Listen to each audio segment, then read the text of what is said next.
São fatos e argumentos para fundamentar a nossa pergunta à provocação deste grande debate. Já que estamos com um debatedor que ocupou o cargo no Executivo e foi candidato à presidência, e com outro debatedor, membro do Parlamento, que já ocupou a presidência da Câmara, trazemos a seguinte questão.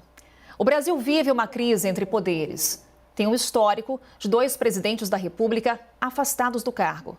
E nesse momento, há pedidos de abertura de processos de impeachment contra Jair Bolsonaro.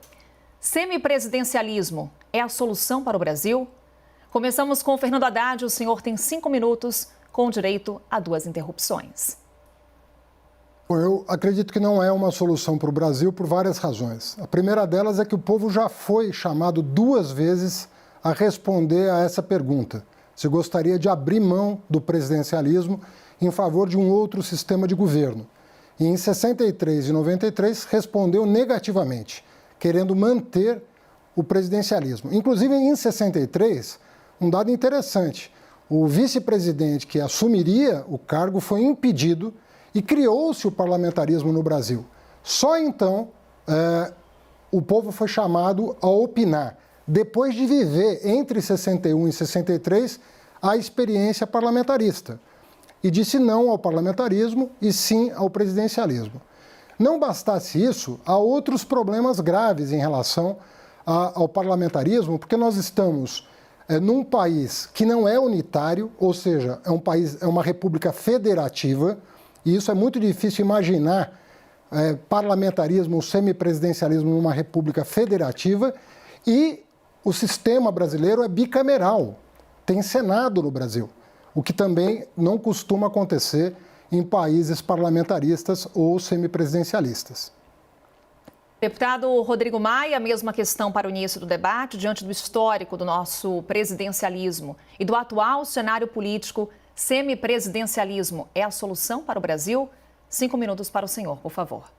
Olha, esse é um debate interessante, porque se nós olharmos na literatura, na história, a gente vai ver que o sistema, onde nós temos sistema presidencialista, nós temos mais crises do que no parlamentarismo e no semipresidencialismo, né? Então, esse é um dado histórico, né? Os países presidencialistas, as crises, elas ocorrem com mais frequência do que nos outros países. Certamente, porque a forma de eleger do presidencialismo é uma forma, claro, normal, rápida, mas a forma de resolver o problema, né, através dos impedimentos, é uma forma traumática, como disse o presidente Michel Temer, e uma forma mais difícil.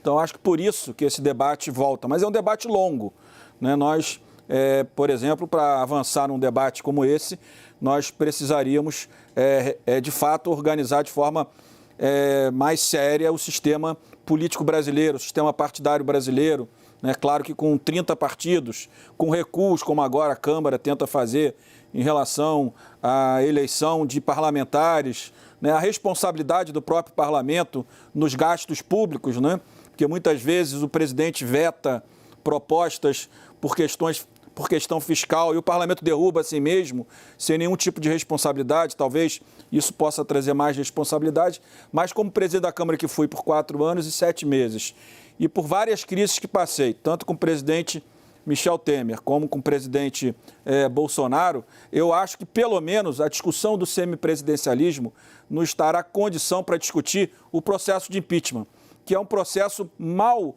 escrito, né, mal formulado do meu ponto de vista.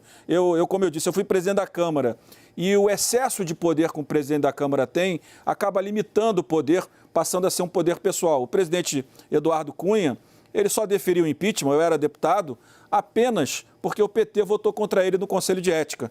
Então, nós precisamos pensar, né, nesse debate, não apenas de avançar efetivamente no curto prazo, porque eu acho que a gente tem um debate longo em relação ao sistema eleitoral, à democracia dos partidos, né, a responsabilidade do próprio parlamento, mas também pensar no debate sobre como deve ser o processo de impeachment no Brasil. Ele precisa ser muito mais institucional do que pessoal.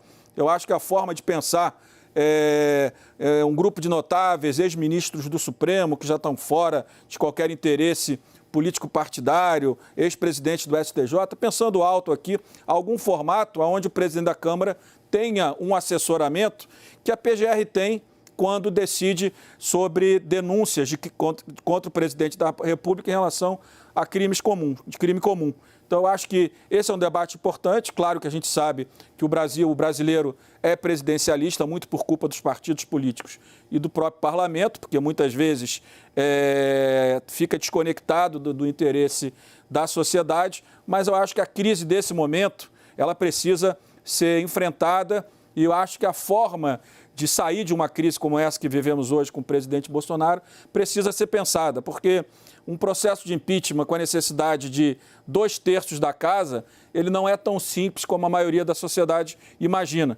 E qualquer processo de impeachment que avance e seja derrotado no momento seguinte, fortalece muito um governo como fortaleceria o presidente Bolsonaro. Estou aqui explicando porque sou cobrado sobre esse assunto de forma permanente e acho que esse debate de semipresidencialismo ele aparece hoje, apareceu no passado muitas vezes, exatamente porque no sistema presidencialista nós estamos vendo aqui saída de crise é muito mais difícil do que no semipresidencialismo ou no parlamentarismo. O deputado Rodrigo Maia utilizou quase todos os 5 minutos, ainda tem 1 minuto e 2 segundos. Passo a palavra a Fernando Haddad com alguns pontos levantados por Rodrigo Maia, pelo deputado. Por exemplo, que o processo de impeachment hoje tem motivações pessoais, muitas vezes, o que é favorecido pelo presidencialismo. Inclusive, presidencialismo, segundo o deputado, favorece crises. Fernando Haddad, 3 minutos e 41 segundos. Olha, eu gostaria de pegar o gancho na frase final do deputado Rodrigo Maia, que me parece muito pertinente. Na minha opinião, o problema é a representação do Congresso. O que nós deveremos aperfeiçoar em primeiro lugar, antes de qualquer outro debate, é qualificar a representação do Congresso Nacional. Com 30 partidos, e agora, só agora, nós conseguimos aprovar 2 medidas importantes. O fim da coligação proporcional, que a Câmara, infelizmente, aprovou. Está no Senado para votar. E a cláusula de barreira. Ou seja, nós nem esperamos a depuração do sistema de representação do Congresso, Câmara e Senado, e já estamos querendo mudar o sistema de governo antes que essas medidas muito oportunas viessem a trazer os benefícios esperados quando foram aprovadas. Então, na minha opinião, se a gente melhorar a representação, vai evitar esses transtornos todos que nós estamos observando, que começou em 2016 e não terminou até hoje. A Câmara, nós precisamos fortalecer o poder da Câmara qualificando a Câmara dos Deputados. As pessoas não sabem no que estão votando. Quando votam em coligação proporcional, não sabem quem estão elegendo de fato. Muitas vezes votam num deputado e elegem um deputado da coligação de um partido radicalmente diferente. Como você compõe uma maioria parlamentar numa situação como essa? Nós temos que esperar amadurecer as medidas tomadas, acabar com a coligação proporcional. O Senado não pode voltar com a coligação proporcional. Manter a cláusula de barreira, para que nós tenhamos partidos que tenham ideais, que tenham valores, que consigam passar para a sociedade uma visão de mundo, dando a oportunidade a cada eleitor e eleitora escolher, né, de acordo com esta visão de mundo. E aí sim, por um governo presidencialista, vai ficar muito mais fácil compor um governo de maioria e governar com tranquilidade. Acho que também cabe aqui dizer, concordando com o deputado Rodrigo Maia, que o processo de impeachment precisa ser aperfeiçoado. O que aconteceu, como ele próprio relatou, com o deputado Eduardo Cunha, que para se vingar de um voto do PT na Comissão de Ética, abriu um processo e desencadeou uma crise da qual nós não saímos até hoje, isso precisa ser enfrentado. Mas nós não precisamos mudar o sistema de governo por isso. Nós podemos aperfeiçoar a representação no Congresso Nacional, aperfeiçoar o mecanismo do afastamento do presidente, mantendo as regras atuais.